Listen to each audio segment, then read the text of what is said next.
പഹൽഗാം ഭീകരാക്രമണത്തിന് operation സിന്ദൂറിലൂടെ India മറുപടി നൽകിയതിന് പിന്നാലെ രാജ്യം അതീവ ജാഗ്രതയിലാണ്. അതിർത്തിയിലും അതിർത്തി മേഖലകളിലും ജില്ലകളിലുമൊക്കെ കർശന മുൻകരുതലുകളും ജാഗ്രതാ നിർദ്ദേശവുമൊക്കെയാണ് നൽകിയിട്ടുള്ളത്.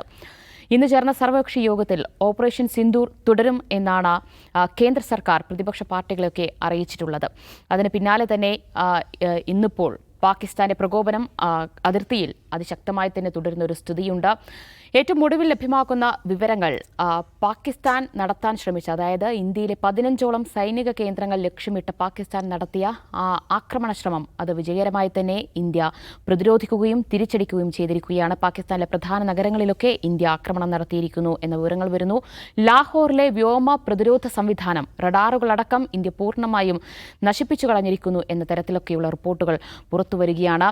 എന്തായാലും നിലവിലെ സ്ഥിതി അനുസരിച്ച് ഒരു തുറന്ന യുദ്ധത്തിലേക്ക് സാഹചര്യം നീങ്ങുകയാണോ എന്നൊരു വലിയ ആശങ്ക രാജ്യത്തുടനീളം നിലകൊള്ളുന്നുണ്ട്. നമ്മുടെ സൈന്യത്തിന്റെ രാജ്യത്തിന്റെ ക്ഷമ പരിശോധിക്കരുത് എന്ന മുന്നറിയിപ്പാണ് പാകിസ്ഥാന് നമ്മുടെ ഇന്ത്യ രാജ്യം നൽകുന്നത്. ഇനി എന്താകും സ്ഥിതി? ഇത് ഏത് രീതിയിൽ മൂർച്ഛിക്കും, അതോ ഒരയവ് വരുമോ എന്നാണ് നമ്മൾ ആദ്യം പരിശോധിക്കാൻ പോകുന്നത്. അജിംസ്, ഒരു തുറന്ന യുദ്ധത്തിലേക്കാണോ കാര്യങ്ങൾ പോകുന്നത്? ഇന്ന് പുറത്തു വന്ന വിവരങ്ങൾ കുറെ കൂടി ഡീറ്റെയിൽഡ് ആണ്. കുറേ വിവരങ്ങളുണ്ട്. അതായത് ഓപ്പറേഷൻ സിന്ദൂറിൻ്റെ ഭാഗമായിട്ട് നടത്തിയ ആക്രമണത്തിൽ കൊല്ലപ്പെട്ടവരുടെ എണ്ണം 70,000 എന്നായിരുന്നു ഇന്നലെ വന്ന വാർത്തകൾ. 100-ലധികം പേർ മരിച്ചിട്ടുണ്ട്. അപ്പോൾ ഇന്ത്യൻ പ്രതിരോധ മന്ത്രിയുടെ വിശകലന പ്രകാരം 100-ലധികം ഭീകരരെ തന്നെ കൊന്നിട്ടുണ്ട്.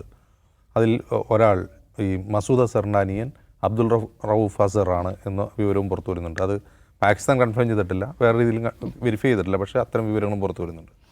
അങ്ങനെയാണെങ്കിൽ ഇന്നലെ നടന്ന ഓപ്പറേഷൻ സിന്ദൂർ അതിൻ്റെ ഒരു പ്രിസിഷൻ സ്റ്റൈൽ കൊണ്ട് വളരെ കൃത്യമായിട്ട് തന്നെ വിജയകരമായി പൂർത്തിയാക്കാൻ കഴിഞ്ഞിട്ടുണ്ട്. ഇന്നലെ രാത്രി ഈ ഓപ്പറേഷന് ശേഷം ഇന്നലെ രാത്രി പാകിസ്ഥാൻ ഇന്ത്യക്കെതിരെ ഇന്ത്യൻ മിലിറ്ററി പോസ്റ്റുകൾക്കെതിരെ നടത്തിയിട്ടുള്ള ആക്രമണങ്ങളെ ഫലപ്രദമായി ചെറുത്ത് നിൽക്കാനും ഇന്ത്യക്ക് കഴിഞ്ഞിട്ടുണ്ട്. അപ്പോൾ ഇന്നലെ രാത്രി നടന്ന ആക്രമണങ്ങൾക്ക് മറുപടിയായി ഇന്ന് ഇന്ത്യ പാകിസ്ഥാൻ്റെ അകത്ത് കടന്ന് പാകിസ്ഥാൻ്റെ എയർ ഡിഫൻസ് സിസ്റ്റം തകർത്ത് കളഞ്ഞിട്ടുണ്ട്. അതുപോലെ റാവൽപിണ്ടി സ്റ്റേഡിയത്തിൽ ഒരു സ്ഫോടനം നടന്നതായിട്ടുള്ള വാർത്തകളുണ്ട്. പലയിടത്തും ആക്രമണങ്ങൾ ഉണ്ടായിട്ടുണ്ട്. അതിലേതൊക്കെ ഇന്ത്യ നടത്തിയതാണ് എന്നുള്ളത്, ഇന്ത്യ അവരുടെ എയർ ഡിഫൻസ് സിസ്റ്റം തകർത്തു എന്നുള്ളത് ഇന്ത്യ സ്ഥിരീകരിച്ചിട്ടുണ്ട്. അപ്പം ഇതൊരു യുദ്ധത്തിലേക്ക് പോകുമോ എന്നുള്ളൊരു ആശങ്കയാണ് ഇപ്പോഴുള്ളത്. അതിൻ്റെ കാരണം ഓപ്പറേഷൻ സിന്ദൂറിൻ്റെ പ്രത്യേകത അത് പ്രിസൈസ് ആയിരുന്നു, നോൺ എസ്കലേറ്ററി സ്വഭാവമുള്ളതാണ്. അതായത് മിലിറ്ററി പോസ്റ്റുകളൊന്നും ആക്രമിച്ചിട്ടില്ല, സിവിലിയൻസിനെ ആക്രമിച്ചിട്ടില്ല, ടെറർ ഹബ്ബുകൾ മാത്രം കേന്ദ്രീകരിച്ച് നടത്തിയ ആക്രമണമാണ്. അതുകൊണ്ട് ഇതൊരു യുദ്ധമല്ല എന്ന് ഇന്ത്യ വിദേശ രാജ്യങ്ങളിൽ പലതിനോടും വിശദീകരിക്കുകയും ചെയ്തിരുന്നു. യുദ്ധമാണെങ്കിൽ സൈന്യത്തെയാണല്ലോ ആക്രമിക്കുന്നത്, സൈന്യത്തെയോ സിവിലിയൻസിനെ ഞങ്ങൾ ആക്രമിച്ചിട്ടില്ല. അപ്പോൾ അങ്ങനെ ഒരു ആക്രമണം നടന്നിരിക്കെ പാകിസ്ഥാനെ സംബന്ധിച്ച് പാകിസ്ഥാൻ അതിന് തിരിച്ചടിച്ചേ പറ്റൂ. കാരണം പാകിസ്ഥാനിൽ നിന്നുള്ള ഈ ആളുകളുടെയൊക്കെ റെസ്പോൺസ് ചില മാധ്യമങ്ങളിൽ വന്നിരുന്നു. ഞങ്ങളുടെ സൈന്യം വലുതാണ്, ഞങ്ങൾ തിരിച്ചടിക്കും എന്നൊക്കെ പറഞ്ഞിട്ട് സാധാരണ എല്ലാ യുദ്ധരംഗത്തും നാട്ടുകാർ പറയുന്ന രീതിയിലുള്ള വർത്തമാനങ്ങളാണ് പറയുന്നത്. അതിൻ്റെ പേരിൽ അവരുടെ മിലിറ്ററിയുടെ ഒരു പ്രൈഡ് സംരക്ഷിക്കാൻ വേണ്ടി അവർ തിരിച്ചടിക്കാൻ ശ്രമിച്ചത് പരാജയപ്പെടുകയാണ് ഉണ്ടായത്. ഇനി ഇത് യുദ്ധത്തിലേക്ക് പോകുമെന്ന് ചോദിച്ചാൽ വ്യക്തിപരമായി ഞാനിതൊരു യുദ്ധമായി മാറുമെന്ന് വിചാരിക്കുന്നില്ല. അതിന് പല കാരണങ്ങളുണ്ട്. ഒന്നാമത്തെ കാരണം, ഇക്കാര്യത്തിൽ ഓപ്പറേഷൻ സിന്ദൂറിൻ്റെ കാര്യത്തിലുള്ള ഒരു അന്താരാഷ്ട്ര പിന്തുണ ഇന്ത്യക്കുണ്ട്. ഇന്ത്യ ഈ ടെററിസത്തിൻ്റെ നിരന്തരമായൊരു ഇരയാണ്. അതിന് പിന്നിലെ പാകിസ്ഥാൻ്റെ പങ്കിനെക്കുറിച്ച് ഇന്ത്യ നിരവധി അന്താരാഷ്ട്ര വേദികൾ, UN ഉൾപ്പെടെയുള്ള അന്താരാഷ്ട്ര വേദികളിൽ നിരന്തരം ആ വിഷയം ഉന്നയിക്കുന്നുണ്ട്. പാകിസ്ഥാനാകട്ടെ ഇന്നേ വരെ ആ ആരോപണത്തെ അഡ്മിറ്റ് ചെയ്യാനോ അവർ തിരുത്താനോ ഇതുവരെ തയ്യാറായിട്ടില്ല. അഡ്മിറ്റ് ചെയ്തത് പോലും ഞാൻ പറഞ്ഞ പോലെ ഈ പെഹൽഗാം ആക്രമണത്തിന് ശേഷം 2 ദിവസം കഴിഞ്ഞ് ഫോക്സ് ന്യൂസിന് ആയിട്ടുള്ള ഇൻ്റർവ്യൂവിൽ അവരുടെ പ്രതിരോധ മന്ത്രി സമ്മതിച്ചാണ് ഞങ്ങൾ ഈ ഗെയിം കളിച്ചിട്ടുണ്ട്, അത് പാശ്ചാത്യ രാജ്യങ്ങൾക്ക് വേണ്ടിയാണ് എന്ന് സമ്മതിച്ചിട്ടുണ്ട്. പക്ഷേ എങ്കിൽ പോലും അവരത് ഒഫീഷ്യലി അത് ഓൺ ചെയ്യുകയോ അതിന് വേണ്ടി തിരുത്തൽ വരുത്തുകയോ ഇന്ത്യൻ മണ്ണിലുണ്ടായിട്ടുള്ള ഭീകരാക്രമണങ്ങളുടെ ഉത്തരവാദികൾ പാകിസ്ഥാനിലുണ്ടെങ്കിൽ അവർ ഇന്ത്യക്ക് കൈമാറുകയോ ഒന്നും ചെയ്തിട്ടില്ല. അവിടെ നടക്കുന്ന ഭീകര പരിശീലന കേന്ദ്രങ്ങൾ അടച്ചുപൂട്ടാൻ ശ്രമിച്ചിട്ടില്ല.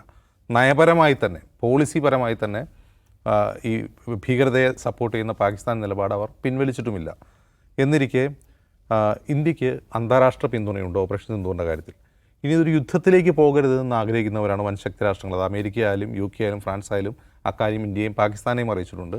ഇത് യുദ്ധത്തിലേക്ക് പോകരുത്, നയതന്ത്രവാതിലുകൾ തുറന്നിടണം എന്നുള്ളതാണ്. ഇപ്പോഴത്തെ അവസ്ഥയിൽ ഇന്ത്യ നയതന്ത്രവാതിലുകൾ കുട്ടിയടച്ചിട്ടില്ല. നയതന്ത്രവാദികൾ ഇന്ത്യ തുറന്നു തന്നെയാണ് വെച്ചിട്ടുള്ളത്. ഇത് യുദ്ധമായി മാറാൻ ഇന്ത്യ ആഗ്രഹിക്കുന്നില്ല. ഇന്ത്യയുടെ ലക്ഷ്യം പാകിസ്ഥാനുമായി യുദ്ധം ചെയ്യുക എന്നുള്ളതല്ല, പാകിസ്ഥാന് മേൽ അന്താരാഷ്ട്ര സമ്മർദ്ദം കൊണ്ടുവരിക, ഈ ഭീകരതയ്ക്കെതിരായി പാകിസ്ഥാനോട് നിലപാട് സ്വീകരിപ്പിക്കുക, പഹൽഗാമിൽ നടന്ന ഭീകരാക്രമണത്തിന് മറുപടി നൽകുക. ഇത്രയും കാര്യങ്ങളാണ് ഇതുവരെ ഇന്ത്യ ചെയ്തിട്ടുള്ളത്. ഇന്ത്യയുടെ ഒരു പരമ്പരാഗതമായ നിലപാട് ഇത്തരം കാര്യങ്ങൾ അതുതന്നെയാണ്. അതുതന്നെയാണ് ഇവിടെയും വളരെ സൂക്ഷ്മമായ നിലപാടാണ് ഇക്കാര്യത്തിൽ ഇന്ത്യ ഇവിടെ സ്വീകരിച്ചിട്ടുള്ളത്. യുദ്ധമായി മാറില്ല എന്ന് ഞാൻ വ്യക്തിപരമായി കരുതാനുള്ള ഒരു കാരണം, ഒരു യുദ്ധം താങ്ങാനുള്ള ശേഷി പാകിസ്ഥാനില്ല. പാകിസ്ഥാൻ ഒരു ആണവരാജ്യമാണ്, ഇന്ത്യയും ആണവരാജ്യമാണ്. പാകിസ്ഥാനും ഇന്ത്യക്കും സൈനിക ശക്തിയുണ്ട്. അതിൻ്റെ കമ്പാരിസൺ വെച്ച് നോക്കിയാൽ ഇന്ത്യക്കായിരിക്കും എന്തായാലും മേൽക്കൈ. അങ്ങനെ ഒരു യുദ്ധം താങ്ങാൻ പാകിസ്ഥാന് ആഭ്യന്തരമായി കഴിയില്ല. അതിന് കാരണം അത് അവർ വലിയ തോതിലുള്ള സാമ്പത്തിക ക്രൈസിസിലാണ്. ഭീകരത ഉൾപ്പെടെ പാകിസ്ഥാൻ മണ്ണിലുള്ള ഭീകരത അവർക്കെതിരെ തന്നെ പ്രവർത്തിക്കുന്നു. ഇന്ന് കേൾക്കുന്ന കാര്യം ബലൂചിസ്ഥാനിൽ നടക്കുന്ന ആക്രമണങ്ങളെക്കുറിച്ച് നമ്മൾ കേൾക്കുന്നു. അപ്പോൾ ഭീകരത അവർക്ക് തന്നെ ഒരു തലവേദനയാണ്. അവർക്കെതിരായിട്ടുള്ള ഭീഷണി അവർക്ക് മറികടക്കാൻ കഴിയുന്നില്ല. രാഷ്ട്രീയവും സാമ്പത്തികവും സൈനികവുമായ ശൈഥില്യങ്ങൾ അവർ നേരിടുന്നുണ്ട്. ആ സമയത്ത് ഇന്ത്യ പോലൊരു രാജ്യമായിട്ട് അവർക്ക് യുദ്ധത്തിന് എത്രമാത്രം സാധിക്കുമെന്നറിയില്ല. അതുകൊണ്ട് അവരും ഒരു യുദ്ധത്തിന്, ഒരു ഫുൾ ഫ്ലഡ്ജ് വാറിലേക്ക് ഇറങ്ങി പുറപ്പെടുമെന്ന് കരുതാൻ വയ്യ. ഇന്ത്യ ആകട്ടെ അങ്ങനെ ഒരു യുദ്ധം ആഗ്രഹിക്കുന്നുമില്ല. ഇത്തരം വിഷയങ്ങൾ നയതന്ത്രപരമായി തന്നെ തീർക്കണമെന്നാണ് ആഗ്രഹിക്കുന്നത്. പക്ഷേ അങ്ങനെയൊക്കെ പറയുമ്പോഴും ഇന്നലെയും ഇന്നുമായി നടന്നിട്ടുള്ള സംഭവവികാസങ്ങൾ കൂട്ടിച്ചേർത്ത് വായിക്കുമ്പോൾ അങ്ങനെ യുദ്ധം നടക്കില്ല എന്ന് ഉറപ്പിച്ച് പറയാൻ കഴിയില്ല. കാരണം അതിർത്തിയിൽ ആക്രമണം നടത്തുകയാണ് പാകിസ്ഥാൻ. അതിർത്തിയിൽ ആക്രമണം നടത്തുമ്പോൾ ഇപ്പോൾ കശ്മീരിൽ നിരവധി പേർ മരിച്ചിട്ടുണ്ട് എന്ന് പ്രതിരോധ മന്ത്രാലയം തന്നെ വിശദീകരിക്കുന്നുണ്ട്. പാകിസ്ഥാൻ അത്തരത്തിലുള്ള പ്രകോപനം വീണ്ടും തുടർന്നാൽ ഇന്ത്യ കൈകെട്ടി നോക്കിക്കാനാവില്ല. അത്തരം സംഭവവികാസങ്ങൾ വരുന്ന 2-3 ദിവസം വളരെ നിർണായകമാണ്. അത്തരം സംഭവവികാസങ്ങൾ പാകിസ്ഥാൻ ആവർത്തിച്ചാൽ ഇന്ത്യക്ക് അത് ചെറുത്തേ പറ്റൂ, അത് തടഞ്ഞു നിർത്തിയേ പറ്റുള്ളൂ. അതൊരു യുദ്ധത്തിലേക്ക് നീങ്ങുമോ എന്നുള്ളൊരു ആശങ്കയാണ്. എന്തായാലും വരാൻ പോകുന്ന 1-2 ദിവസങ്ങൾ ഈ കാര്യത്തിൽ നിർണായകമായിരിക്കും. നിഷാദിന് എന്ത് തോന്നുന്നു, ഒരു തുറന്ന യുദ്ധം ഉണ്ടാകുമോ? തുറന്ന യുദ്ധം എന്ന് പറഞ്ഞാൽ നമ്മളിപ്പോൾ 1-ാം ലോകമഹായുദ്ധവും 2-ാം ലോകമഹായുദ്ധത്തിലെ കണ്ടതുപോലെ ഒരു ഭയങ്കരമായ ഓപ്പൺ വാറിലേക്ക് പോകുന്ന ഒരു സാഹചര്യം എവിടെയും ഉണ്ടാവില്ല. ഇനിയിപ്പോൾ ലോകത്തെവിടെയും നമ്മൾ ഇന്നലെ അതിനെക്കുറിച്ച് സംസാരിച്ചാണ്. പാകിസ്ഥാനെ സംബന്ധിച്ചൊരു തുറന്ന യുദ്ധം ഇന്ത്യ പോലൊരു വലിയ രാജ്യവുമായി ചെയ്യുന്നതിന് ഒരുപാട് തരത്തിലുള്ള പരിമിതിയുണ്ട്. അവരതിനെക്കുറിച്ച് ആലോചിക്കുമെന്ന് പോലും തോന്നുന്നില്ല. പക്ഷേ പാകിസ്ഥാൻ എന്തെങ്കിലും ഒന്ന് ചെയ്തേ മതിയാകൂ എന്ന് പറഞ്ഞ രാഷ്ട്രീയമായ ഒരു തരം സമ്മർദ്ദം അനുഭവിക്കുന്ന മട്ടാണ് അവിടെ നിന്നുള്ള ഹാൻഡിലുകളെല്ലാം കാണുമ്പോൾ നമുക്ക് തോന്നുന്ന ഒന്ന്. പ്രത്യേകിച്ച് അവർക്ക് അവരെക്കുറിച്ചുള്ള ഏറ്റവും വലിയ അഭിമാനബോധം അവരുടെ പട്ടാളമാണ്.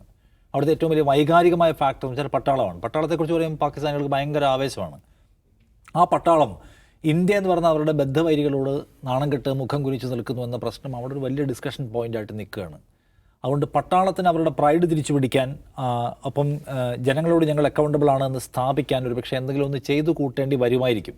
എന്ന് മാത്രമല്ല, നമ്മൾ കഴിഞ്ഞ കുറേ ദിവസങ്ങൾക്ക് മുമ്പ് നോക്കിയാൽ ഇപ്പോൾ പഹൽഗാം ആക്രമണം ഉണ്ടായതിനു ശേഷം ഇന്ത്യ തിരിച്ചടിക്കുമെന്ന് പ്രഖ്യാപിക്കുന്നു. ആക്രമണം 10-14 ദിവസം വൈകിയല്ലോ. ആ സമയത്തെല്ലാം പാകിസ്ഥാനിലെ ഇൻസ്റ്റഗ്രാം പേജുകളിലും ട്വിറ്ററിലും എല്ലാം ഭയങ്കരമായി ഇന്ത്യയെ പരിഹസിക്കുന്ന സംഗതികൾ ഭയങ്കരമായി ട്രെൻഡിങ് ആയിരുന്നു. ഇന്ത്യയുടെ മിസൈൽ കാത്തിരിക്കുന്ന യുവാവ് എന്നൊക്കെ പറഞ്ഞിട്ട് മീമുകൾ ചെയ്യുക. അതിനൊക്കെ മില്യൺസ് ഓഫ് വ്യൂവേഴ്സ്. ഇന്ത്യ വെള്ളം തടഞ്ഞത് കാരണം ഞങ്ങൾക്ക് ജീവിക്കാൻ പറ്റത്തില്ല എന്ന് പറഞ്ഞ് പരിഹസിച്ച് കളിയാക്കുന്ന ആൾക്കാർ. അപ്പോൾ അങ്ങനെ പാകിസ്ഥാനിലെ സോഷ്യൽ മീഡിയ നിറയെ ഇന്ത്യ വിരുദ്ധത അത്രയും ട്രെൻഡിങ് ആയിരുന്നു. ഇന്ത്യയെ പരിഹസിക്കുകയാണ്. അങ്ങനെ പരിഹാസം അതിൻ്റെ മൂർത്തമായൊരവസ്ഥയിലെത്തുമ്പോഴാണ് ഇന്ത്യ ആക്രമിക്കുന്നത്. എന്നുവെച്ചാൽ മിസൈൽ വന്ന് വീണു, തകർന്നു, ഭീകരർ കൊല്ലപ്പെട്ടു. അതുണ്ടാക്കിയിട്ടുള്ള ഒരു ഇമോഷണൽ പരിക്ക് അവിടെയുണ്ട്. ആ സമ്മർദ്ദം ആർമിക്ക് വല്ലാതെ കിട്ടുന്നുണ്ട്. അപ്പോൾ അതിനെ എങ്ങനെയെങ്കിലും മറികടക്കാൻ ഞങ്ങൾ പ്രത്യാക്രമണം നടത്തും. അതുകൊണ്ടാണ് അവരുടെ ഇപ്പോൾ ഖ്വാജ ആസിഫ് ഖ്വാജ അയാൾ പ്രഖ്യാപിക്കുന്നത് ഇത് പരമാധികാരത്തിന് മേലെയുള്ള ആക്രമണമാണ്. നമ്മൾ ഭീകരരെ മാത്രം ലക്ഷ്യം വെച്ചിട്ടുള്ള സൂക്ഷ്മ ആക്രമണമാണെന്ന് പറയുമ്പോൾ അങ്ങനല്ല. പാകിസ്ഥാൻ്റെ പരമാധികാരത്തിന് നേരെ നടത്തിയ ആക്രമണം എന്നാണ് പാകിസ്ഥാനെ വിശദീകരിക്കുന്നത്. പ്രതികാരം ചെയ്യുന്നൊക്കെ അവർ പറയുകയും ചെയ്യുന്നുണ്ട്. അപ്പോൾ അതുകൊണ്ട് ഞങ്ങൾ തിരിച്ചടിച്ചു എന്ന് വരുത്തി തീർക്കാൻ പാകിസ്ഥാനിലെ ആർമിയും അവിടുത്തെ ഭരണകൂടവും നിർബന്ധിതമാകുന്ന സാഹചര്യം ഉണ്ടെന്ന് തോന്നുന്നു. അതുകൊണ്ടാണ് അവർ ആക്രമിക്കുന്നത് തിരിച്ച്. ഇപ്പോൾ നമ്മൾ കണ്ടല്ലോ, അത് പരാജയപ്പെട്ടു. അപ്പോൾ അതൊരു വലിയ ആക്രമണമല്ല. അവരുടെ മൊത്തം സൈനിക വിന്യാസം എടുത്ത് ഉപയോഗിച്ചുകൊണ്ട് ഇന്ത്യക്കെതിരെ എല്ലാ മേഖലയിലും ആക്രമിക്കുക എന്നുള്ളതല്ല, വരുത്തി തീർക്കാൻ ശ്രമിക്കും. അങ്ങനെ വരുത്തി തീർക്കാൻ ശ്രമിക്കുമ്പോൾ ഒരു ക്രൈസിസ് എന്ന് ചോദിച്ചാൽ നമ്മളെ സംബന്ധിച്ച് നേരത്തെ നമ്മൾ പറഞ്ഞല്ലോ, അതായത് പാകിസ്ഥാനിൽ ഭീകരകേന്ദ്രങ്ങളുണ്ട്. അതൊരു യാഥാർത്ഥ്യമാണ്, ലോകം അംഗീകരിച്ച യാഥാർത്ഥ്യമാണ്. ബിൻ ലാദനെ പിടിക്കുന്ന പോലെ എവിടുന്നാണ്? പാകിസ്ഥാനിൽ നിന്നാണ്. അപ്പോൾ എല്ലാവർക്കും അറിയാതെ. അപ്പോൾ അതുകൊണ്ട് ഭീകരകേന്ദ്രങ്ങൾ ആക്രമിച്ചു എന്ന് പറയുന്ന നമ്മുടെ വാദം ജസ്റ്റിഫൈങ് ആണ്. അവിടെ ഭീകരകേന്ദ്രങ്ങളുണ്ട്. പക്ഷേ തിരിച്ച് നമ്മളെ ആക്രമിക്കുമ്പോൾ പാകിസ്ഥാൻ എവിടെ ആക്രമിക്കും? ഇവിടെ ഭീകരകേന്ദ്രങ്ങളെ നമ്മളങ്ങനെ ഭീകര നഴ്സറികൾ കൊണ്ട് നടക്കുന്നില്ല. പാകിസ്ഥാൻ തന്നെയും അങ്ങനെ ഒരു വാദമുള്ളതായിട്ട്, അങ്ങനെ പാകിസ്ഥാനിലെ അന്താരാഷ്ട്ര വേദികളിൽ ഇവിടെ ഭീകരകേന്ദ്രങ്ങൾ പ്രവർത്തിക്കുന്നു, ഇന്ന ഭീകരകേന്ദ്രങ്ങൾ ഇവിടെയാണ് ഓപ്പറേറ്റ് ചെയ്യുന്നതെന്ന് വാദമില്ല. അവിടെ നടക്കുന്ന പല കുഴപ്പങ്ങളെയും നമ്മുടെ രഹസ്യാന്വേഷണ ഏജൻസി ഇത് ചെയ്യുന്നു, ഫ്യൂവൽ ചെയ്യുന്നുള്ള ആരോപണം മാത്രമേ അവർക്കുള്ളൂ. അല്ലാതെ ഇവിടെ ഭീകരകേന്ദ്രങ്ങളുണ്ടെന്നൊരു വാദം പാകിസ്ഥാൻ പോലുമില്ല. പാകിസ്ഥാൻ എവിടെ ആക്രമിക്കും? ആക്രമിക്കുമ്പോൾ ഒന്നിൽ നമ്മുടെ സിവിലിയൻ പോയിന്റുകൾ അല്ലെങ്കിൽ നമ്മുടെ മിലിറ്ററി ബേസുകൾ ആക്രമിക്കേണ്ടി വരും. അത് ഇന്ത്യയെ സംബന്ധിച്ച് ചില്ലറ കാര്യമായിരിക്കില്ല. അതിനോട് സ്വാഭാവികമായിട്ടും പ്രതികരിക്കാൻ ഇന്ത്യ നിർബന്ധിതമാകും. ഇന്ത്യ ആ കാര്യത്തിൽ പ്രതികരിക്കാൻ നിർബന്ധമാകുമെന്ന് വെച്ചാൽ ഇന്ത്യ ലോകത്തെ ഏറ്റവും വലിയ പവറുകളൊന്നാണ്. അതിൻ്റെ പ്രതികരണത്തിന് സ്വഭാവം എന്തായിരിക്കും? അത് ആശങ്കാജനകമായ സിറ്റുവേഷൻ ഉണ്ടാക്കുന്നുണ്ട്. അപ്പോൾ സംഘർഷം പൂർണ്ണമായും ഒഴിഞ്ഞു എന്ന് പറയാൻ കഴിയില്ല. പാകിസ്ഥാൻ ഇപ്പോഴും ഇന്ത്യൻ സൈനിക കേന്ദ്രങ്ങൾ ആക്രമിക്കാൻ ശ്രമിച്ചു. നമ്മളത് പരാജയപ്പെടുത്തുന്ന അപ്ഡേറ്റാണ് ഇപ്പോൾ കിട്ടുന്നത്. സോ അതുകൊണ്ട് ആശങ്കാജനകമായ ഒരു സാഹചര്യമുണ്ട് എന്നതൊരു യാഥാർത്ഥ്യമാണ്. അത് എന്ന് വെച്ചാൽ നമ്മൾ നോക്കും, അതിർത്തിയിൽ 16 പേര് കൊല്ലപ്പെട്ടെന്ന് വിദേശകാര്യമന്ത്രാലയം സ്ഥിരീകരിച്ചു കഴിഞ്ഞു. 16 മനുഷ്യർ കൊല്ലപ്പെട്ടു, ചെറിയ കാര്യമല്ല. അപ്പോൾ ഇന്ത്യക്ക് അത്രയും ഇവിടെ അവർ ഉണ്ടാക്കുന്ന നമ്മൾ പാക് പ്രകോപനം പോലുള്ള വാക്കുകൾ ഉപയോഗിക്കും. പക്ഷേ ആ പ്രകോപനത്തിൽ കൊല്ലപ്പെടുന്നതാണ്, ആളുകൾ കൊല്ലപ്പെടുന്നുണ്ട്, വീടുകൾ നശിക്കുന്നുണ്ട്, ജീവിതം ഇല്ലാതാവുന്നുണ്ട്, 10 പേർക്ക് പരിക്കേൽക്കുകയൊക്കെ ചെയ്തു. സോ അത് ഒരു ചെറിയ കാര്യമല്ല. നമ്മുടെ 16 ആളുകളെ ശത്രു സൈന്യം കൊലപ്പെടുത്തുന്നു എന്ന് വെച്ചാൽ. എന്ന് മാത്രമല്ല അവർ വീണ്ടും വലിയ ആക്രമണങ്ങൾക്ക് കോപ്പുകൂട്ടുകയും ചെയ്യുന്നു. അതുകൊണ്ട് ഇത് എന്താണെന്ന് പ്രവചിക്കാൻ കഴിയാത്തൊരു സിറ്റുവേഷൻ അവിടെ ഉണ്ട് എന്നാണ് ഒന്നാമത് കണ്ട കാര്യം. രണ്ട്, പാകിസ്ഥാനെ പോലെ ഒരു രാജ്യം അത് നടത്തുന്ന ഭീകരപ്രവർത്തനങ്ങളെയും നമുക്കൊരു ആക്രമണം കൊണ്ടോ അല്ലെങ്കിൽ ഇങ്ങനെ പ്രൊസസീവ് അറ്റാക്സ് കൊണ്ട് അവസാനിപ്പിക്കാൻ കഴിയുന്നതല്ല. പാകിസ്ഥാൻ്റെ ശരീരത്തിനകത്ത് കടന്നുകൂടിയിട്ടുള്ള ഒരു രോഗമാണത്. അത് നമുക്കിവിടെ നിന്ന് ആക്രമിച്ചവരോട് ഇല്ലാതാക്കാൻ കഴിയില്ല. പിന്നെ നമ്മുടെ സുരക്ഷയ്ക്ക് വേണ്ടി നമുക്ക് ചെയ്യാൻ കഴിയുന്ന കാര്യം നമ്മളൊരു സുരക്ഷിതമായ രാഷ്ട്രമായിരിക്കാൻ പരമാവധി പരിശ്രമിക്കുക എന്നതാണ്. അപ്പോൾ അമേരിക്കയെക്കുറിച്ച് പറയുമല്ലോ, അമേരിക്കയിൽ സെപ്റ്റംബർ 11 ഉണ്ടായതിനു ശേഷം അത്രയും വലിയ ആക്രമണങ്ങൾ പിന്നീട് ഉണ്ടായില്ല. കാരണം അതിനെക്കുറിച്ച് അമേരിക്ക അത്രയും വിജിലൻ്റാണ്. അപ്പോൾ പെഹൽഗാമിലടക്കം ഉണ്ടായിട്ടുള്ള സുരക്ഷാ വീഴ്ചയിൽ നമ്മൾ പഠിക്കണം. ഈ ആവേശത്തിൽ നിൽക്കുമ്പോഴും തിരിച്ചടിച്ചു എന്നുള്ള ഒരുതരം സംതൃപ്തിയിൽ നിൽക്കുമ്പോഴും പെഹൽഗാമിൽ നമുക്ക് സെക്യൂരിറ്റി ലാപ്സ് ഉണ്ടായിട്ടുണ്ട്. അതുകൊണ്ടാണ് ഇവിടെ ആക്രമണം ഉണ്ടായത്.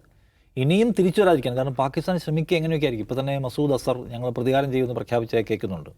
പാകിസ്ഥാൻ്റെ പ്രതികാരത്തിനും ആർമിയുടെ പ്രതികാരത്തിനും ഇതുപോലുള്ള പ്രോക്സികൾ ഉപയോഗിച്ചുകൊണ്ട് ഇന്ത്യ ആക്രമിക്കാൻ സാധ്യതയാണ് ഇനി ഭാവിയിലും.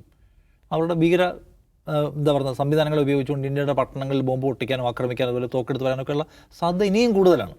പാകിസ്ഥാൻ്റെ പ്രതികാരമായി നാം കാണേണ്ടുന്നത് പാകിസ്ഥാൻ അവരുടെ മിസൈലുകൾ ഉപയോഗിച്ച് ആക്രമിക്കുക എന്നത് മാത്രമായിരിക്കില്ല, പ്രോക്സികൾ ഉപയോഗിച്ചുകൊണ്ട് ഇന്ത്യക്കകത്ത് നിരന്തരം കുഴപ്പമുണ്ടാക്കാനും വർഗീയ വിഭജനം ഉണ്ടാക്കാനും സ്ഫോടനങ്ങൾ നടത്താനും തോക്ക് ഉപയോഗിച്ചുകൊണ്ട് കശ്മീരിലും പുറത്തുള്ള ആൾക്കാരെ കൊല്ലാനും ഒക്കെ ഇനിയും ശ്രമിച്ചേക്കാം. അതിനുള്ള അവരുടെ വൈരാഗ്യം കൂടുകയും ചെയ്തേക്കാം. സോ അതുകൊണ്ട് ഇന്ത്യ കുറച്ചുകൂടി സുരക്ഷിതമായ സുരക്ഷാ സംവിധാനങ്ങൾ പക്കയായ ഒരു രാജ്യമായി മാറുക, ഇപ്പോൾ നമുക്കുണ്ടായിട്ടുള്ള സെക്യൂരിറ്റി ലാപ്സിനെ കുറിച്ച് സീരിയസ് ആയി ചിന്തിക്കുകയും അതിനുള്ള പ്രതിവിധികൾ ആലോചിക്കുകയും ചെയ്യുക. അതിനിടയ്ക്ക് ഇത് മറന്നു പോകാൻ പാടില്ല. അത് മാത്രമാണ് പരിഹാരം. മറ്റേത് പാകിസ്ഥാനിൽ നമുക്ക് എവിടെയെങ്കിലും ആക്രമണം നടത്തി അവിടുത്തെ അതിൻ്റെ ഭീകരത ഇല്ലാതാക്കാൻ കഴിയുന്ന ഒന്നല്ല. സോ അതുകൊണ്ട് നമ്മുടെ സുരക്ഷയെക്കുറിച്ച് ഭാവിയിൽ നമുക്ക് പുതിയ പ്ലാനുകളും പദ്ധതിയും പെർഫെക്ഷനും ഉണ്ടാവുക എന്നത് പ്രധാനപ്പെട്ട കാര്യമാണ്. മറ്റത് ഇപ്പോഴും ആശങ്കയാണ്. യുദ്ധം എന്ന് പറയുന്നത് ഏതൊക്കെ രാജ്യങ്ങൾ തമ്മിലായാലും ആരൊക്കെ തമ്മിലായാലും നാശമേ ഉണ്ടാക്കൂ. അപ്പോൾ അത് നമുക്കൊരു ആലോചനയായിട്ട് മനസ്സിൽ വേണം. യെസ്, അത് തന്നെയാണ്. എന്തായാലും ഇന്ത്യക്കെതിരെ എന്തൊക്കെയോ പാകിസ്ഥാൻ പദ്ധതിയിടുന്നുണ്ട് എന്നത് വ്യക്തമാണ്. അതിർത്തികളിലും നിയന്ത്രണ രേഖയിലുമൊക്കെ നിരന്തരം പാകിസ്ഥാന്റെ ഭാഗത്ത് പ്രകോപനമുണ്ടാകുന്നപ്പോൾ ഇന്ത്യ അതൊക്കെ പ്രതിരോധിക്കേണ്ട, ചെറുത്തു തോൽപ്പിക്കേണ്ട, തിരിച്ചടിക്കേണ്ട സ്ഥിതിയിലേക്ക്, അങ്ങനെ ഒരു അനിവാര്യതയിലേക്ക് കാര്യങ്ങൾ എത്തിച്ചേരുകയാണ്. അപ്പോൾ ഇനി എന്താകും ഇതിൻ്റെയൊക്കെ അനന്തരഫലം എന്നതിലാണ് ആശങ്ക.